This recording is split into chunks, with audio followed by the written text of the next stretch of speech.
maboko biso nyonso mpo lokumu Nzambe. Ngomba isumila ngai ekouta wapi? Isumila ngai ekoutaka na Yawe oyo atela likolo mpe mabele. Akotika te ete lokolo na yo eselumuka. Ye oyo abatelaka yo animbaka te. Te ye oyo abatelaka Isalaele animbaka te mpe alalaka pongi te. Yawe azali mobateli na yo. Yawe azali na ngambo ya loboko na yo ya mobali lokola elili oyo ebatelaka yo. Ezala na moi to na butu, moi pe sanza ekosala yo mabe ata moke te. Yawe akobatela yo na mabe nyonso, akobatela bomoi na yo. Yawe akobatela kokende pe kozonga na yo sikoyo pe libela na libela. Amen. Amen.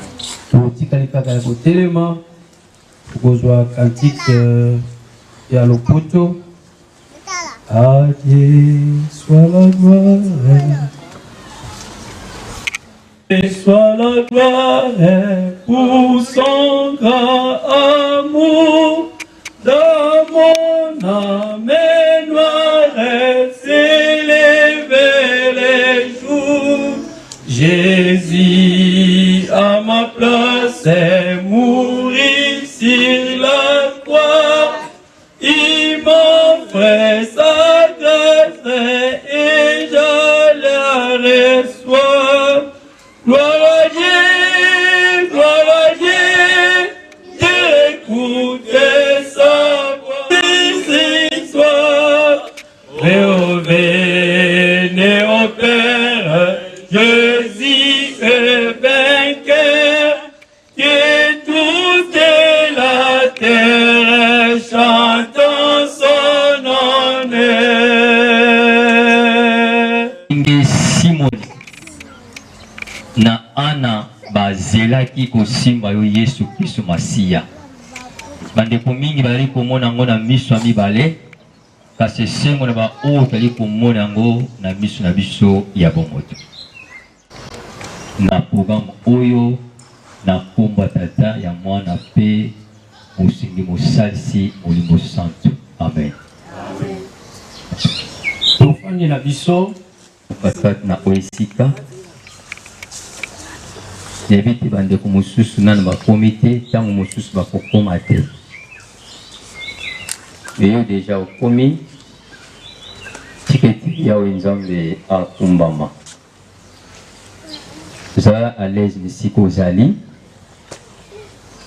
tokoumela pe mingi te mpona kopesa yo temps kokende kosala makambo mosusu. Toremercie yo po ete ondimi kopesa biso temps et pour répondre à l'invitation na biso. Circonstance na biso obengami awa ezali ko inaugurer centre de santé na biso Eben Ezer. Yango nde tobengisi yo awa po ete yango tobanda yango toleka na cérémonie officielle pe na nsima nde tokosala lancement ya batrabo. Tiketi ya Nzambe akumbama. Amen. Amen. Ya côté ya sangmala matata Nzambe ya évangéliser, ya pour gagner ba ainsi de suite. Tout ça fait na ba bit social oyo esengeli association esala. Et quand na ba bit sociaux yo yango pesa la kete ba pesa biso personnalité juridique. Ecclesia azali autorisé ya kosala ya créer différents projets de développement à caractère humanitaire, à caractère social, ainsi de suite, pour accompagner notre beau pays dans le développement d'Ayango. Dans le niveau de l'église Nabiso, projet autour de 100 000 euros pour lancer les alliés projet à Liboso T. Projet à Liboso, c'était l'école avec Kambo qui a évolué de 97 à 2001. Et œuvre Oyo et l'ongisama qui n'a pas la tête il mais pour les gens ceux qui sont les jours à venir, n'évitez tout pour reprendre le projet scolaire. Yami Balé, vous allez dans la création, il y a école de renforcement des capacités. École Nabiso de renforcement des capacités, ils allaient travailler depuis juillet 2019. Dans le cadre de la filière audiovisuel, parce que parmi les audiovisuel, notre formateur est là. Nous avons la filière informatique et nous avons la filière batterie, premier badoum. Nous avons la filière instrument à souffle, tel que les musiciens. Et nous avons la filière il y a clavériste. Pour le soir, on va inaugurer cette année filière il y a guitariste. Ça, dans le cadre, il y a école de renforcement des capacités. Dans l'Italie, pour trouver il y a formation médicale qui est le centre de santé maternité et Bénézer. Projet Oyo à Outimoa Moussika Penza. C'était en 2004. Ils allaient qui na mondimi moko personnel maman na bana sakina lokola zali visuel kombo na ye parce que oyo azwaki likanisi ya kopesa biso ecclesia 178 blocs. C'était en 2004, décembre 2004. Tant que tu 178 blocs wana eutaki na Tchad kitaki awa jeunesse esungaki biso mpona koya nango awa toyei kovanda na bakambi oyo bazali kokamba biso papa évêque Papa CG et les autres, tokanisaki na kobanda projet ya maison d'accueil. Parce que l'Ecclésia, esengelaki azana bisika ya kobombela bapaya. Et de cette manière-là, ndako ebandaki. Tango tobandi projet wana ya studio, toke, tokomi na 2014. Je le dis, essayer de élastifier le studio pour que tout soit centre d'accueil. Entre-temps déjà, Bandeko va précéder les années là avant 2004, déjà la salle qui fondation, il y en a comme Awa. En nous, on était là seulement pour élever Bami Nango et puis pour modifier, comme aussi nous avons l'équipe des techniciens. Quand nous avons matissé en 2014, nous avons matissé en haut, nous avons vers les années 2016, nous avons été obligés à arrêter le projet où nous avons été à maison d'accueil pour que tout zonga pour la chapelle de Silissa. Quand nous avons aussi sa chapelle, nous avons zonga les sous-soins pour achever moi message Miké. Nous avons en 2017. On a reçu presque la charpenterie à maison d'accueil, mais du point de vue structure, il y a ajustage, ainsi de suite, le restera quitté. On a dit suspendre tout. Pour commune en 2020, nous avons idée dans le comité, et nous avons surtout sali en maison d'accueil et nous profitable de l'église d'aide. Nous devons modifier la maison d'accueil pour une formation médicale. Et tout le monde qui est au Salami. Comme nous avons l'équipe de techniciens et de maçons, nous avons un terrain pour la étude, il y a modification, il y a plan où ils allaient et puis pour compléter le local où ils sont là. Quand on va faire une modification à plan, on va PCB ce plan modifié, donc on va dire qu'on a les cambouillas au banda, pas travaux. Donc comme en 2023, on va pour élargir le projet dans l'esprit du centre de santé. Pour travailler en 2023, tellement Azalé le Kamonini et Makambouzé Belé, quand on termine en 2024, on a dit arrêter. D'ailleurs, pour arrêter suite à la préparation, il y a cinquantenaire. Quand on a sa cinquantenaire, l'année déjà coulée, on termine en 2025, il fallait tout zonga pour attaquer Makambo et Sengelak. Mais ce n'était pas facile. Du point de vue finance, tellement de moyens déjà pendatés. Il y a un moment où titre Zaboena nous peut aussi ici payer dans le côté. Quand on continue en 2025, on peut organiser ça et Sengel et Abisso, tout ça à ma classe pour que la première trimestre de l'année 2025 soit inauguré centre. Mais il faut inaugurer quelque chose où à chaque fois il y a des modifications. À chaque fois il y a l'argent. Beaucoup ça là il faut qu'on modifie.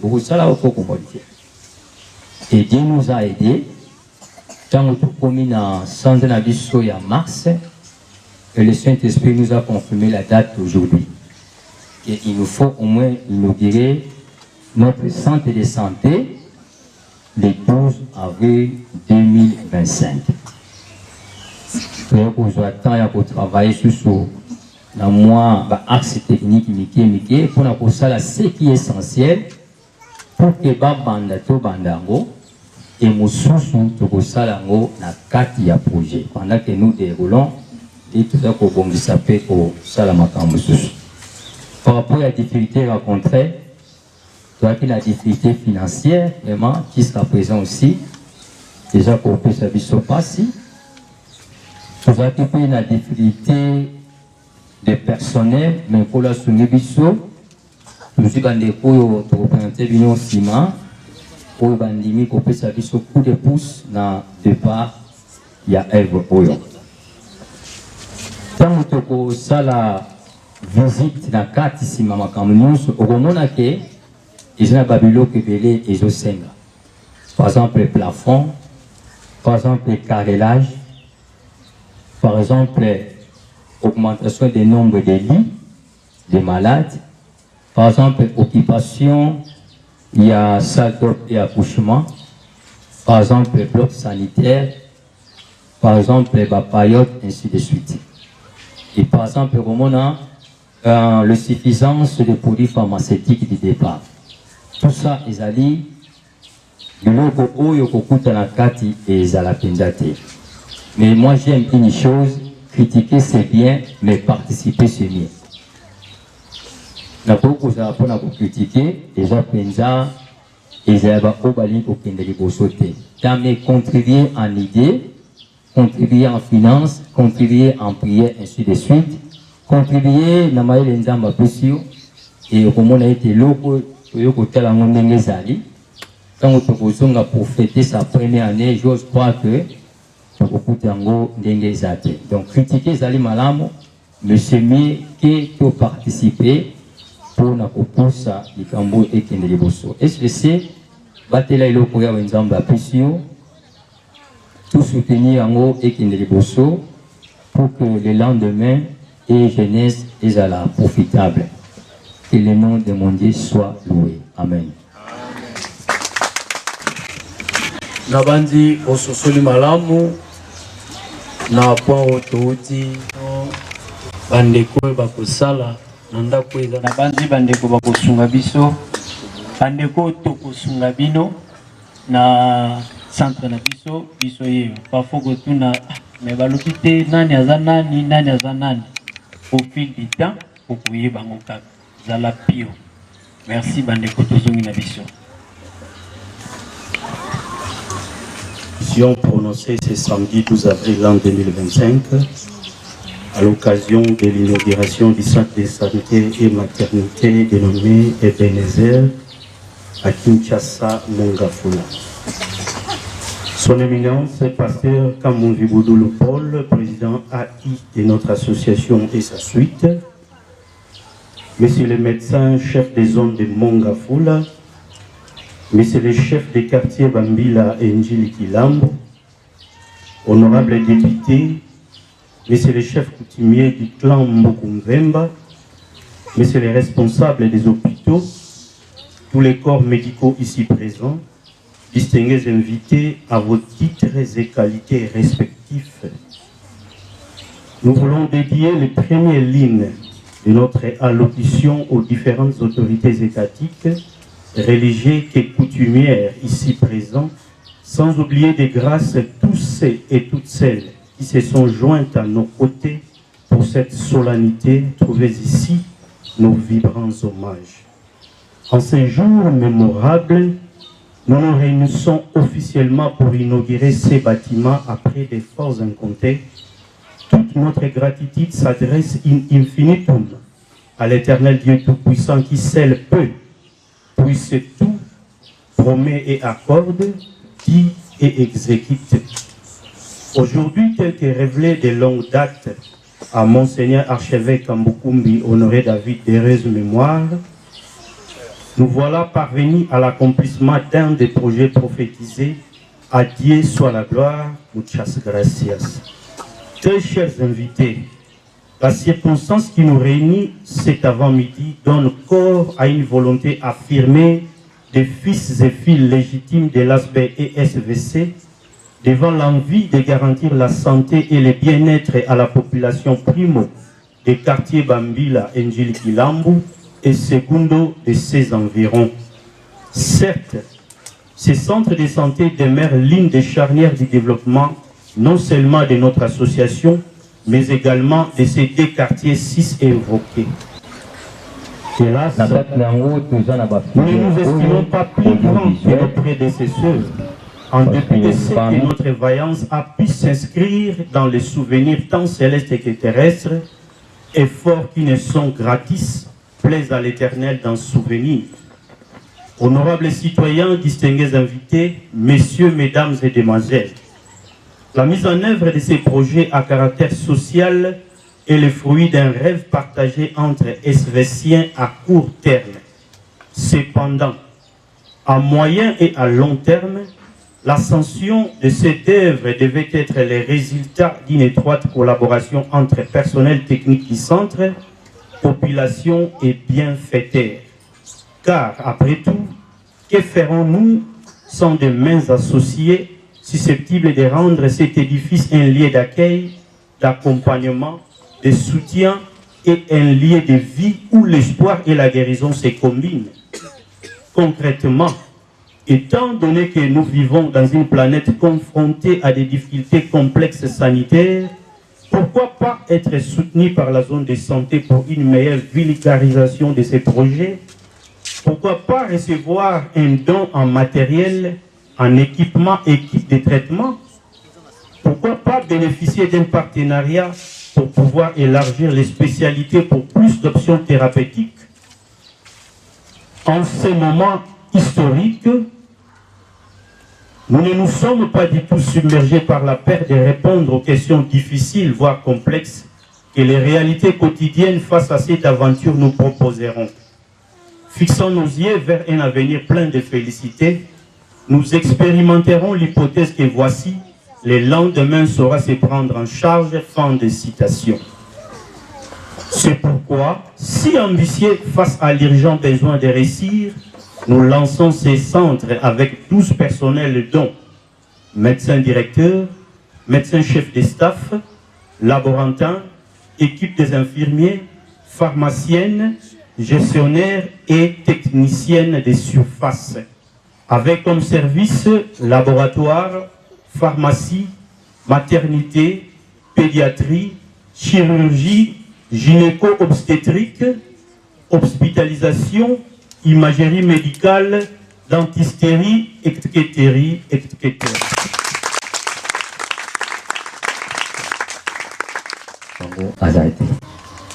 Tuandika kaka eskizi ya MTZ, médecin chef de zone, na balanda ye eti bazwi programme mosusu.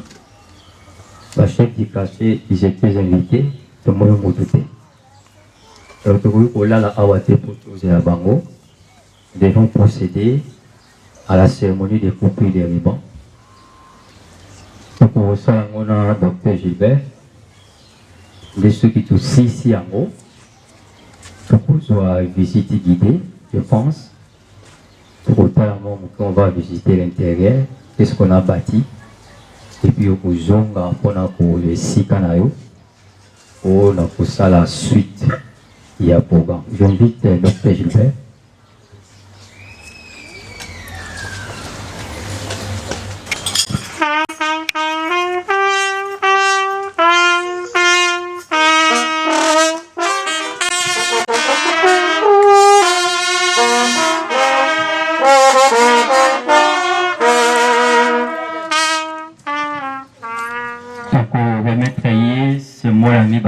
ezali bilamba ya ba personnel oyo bakolata.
Remettre les ciseaux pour que tout soit accès à comprendre la carte.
Ici, nous sommes dans notre étude laboratoire, comme l'avait dit. Le début a été toujours difficile, mais au fur et à mesure, l'appareil des camarades et ici, chez les médecins, on envoie directement ici au laboratoire pour faire les examens que les médecins ont prescrits. Maintenant, on va dans la chambre.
mais qu'ils aient une partie, ils aient une suffisante.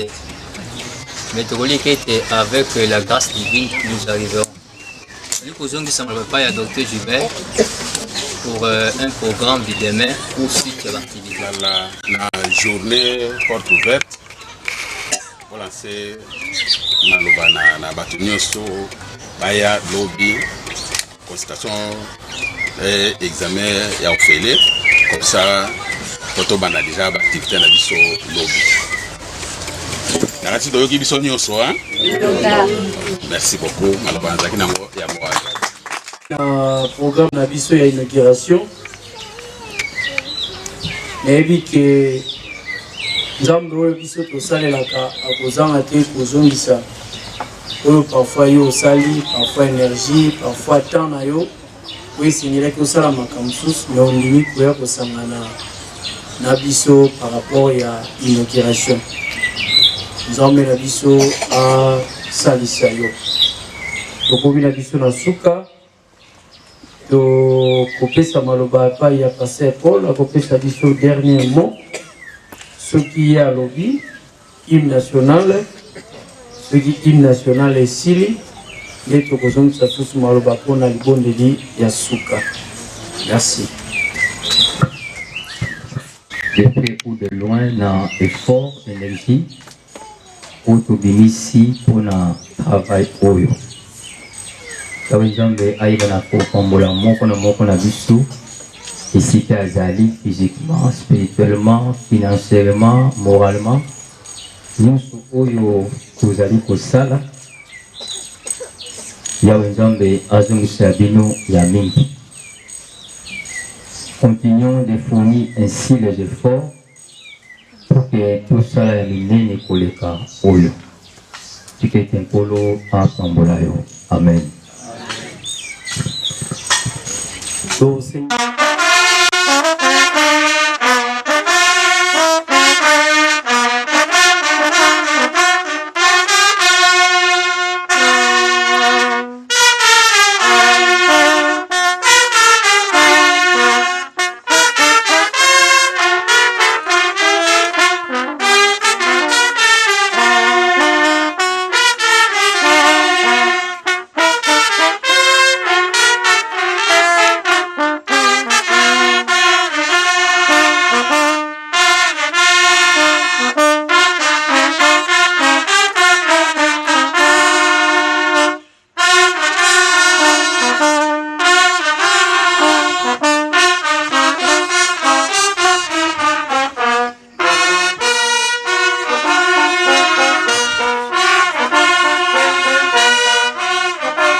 Merci. Nkemoloku masangoli epana ya nzambe na nyonso yo osaleli biso. Tolingi ete libanga oyo etikala seko na seko katikati na oesika. Pe tolingi ete l'ange eyeba na kobika kati na oesika. Tolingi ete yawe yozwa contrôle nuit et jour. Lokola yo moko olalaka te onimbaka te. Oui, on a veiller les sika oyo na projet oyo contre l'esprit andenge na ndenge ya bututu amoye koke koya awa. Biso tokola na bandako na biso tokoki kozala te kasi yo oyo batelaka lokolo lalaka te lokolo nimbaka te okozala awa et loboko na nzambe kopekisa misala nyonso ya satana katikati na oesika e oyo bakoya na ndenge ya mabe bakomona tata nzambe bakokutana na yo ndenge oyo yawe nzambe okutanaki na Sauli na nzela na Damasiko. Tikete yawe nzambe ozonga na moko na kimia tikete molimo no mosantu la compagnateur et compagnie Eben Ezer na komba tata ya mwana pe mosungi mosalisi molimo santu. Amen. Merci Tofandi.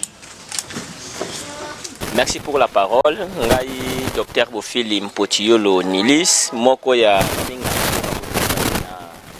na hôpital yo lelo toye pona pamba te tozalaki na milulu minene ya ouverture ya kokata riban pona centre na biso Ebenezer oyo ezwami na commune ya Mongafula na quartier Bambila ezali mokolo ya esengo pona biso ba oyo tozali kotoyo moko ya malamu pe ya esengo eye na quartier na biso tolukaki mingi okende ba musika komitungisama mais lelo nzambe asali grâce na makasi ya ba autorité ya quartier oyo pe ya église na biso bazwi likanisi ya kosala oyo ezali centre pona kosunga biso bandimi ya église kaka bandimi ya église te pe baye bazali nzinga na oyo quartier na likambo ya santé ezali eloko moko ya malamu eloko moko ya esengo oyo toye kozwa mana oyo esika milulu elegami kitoko na makasi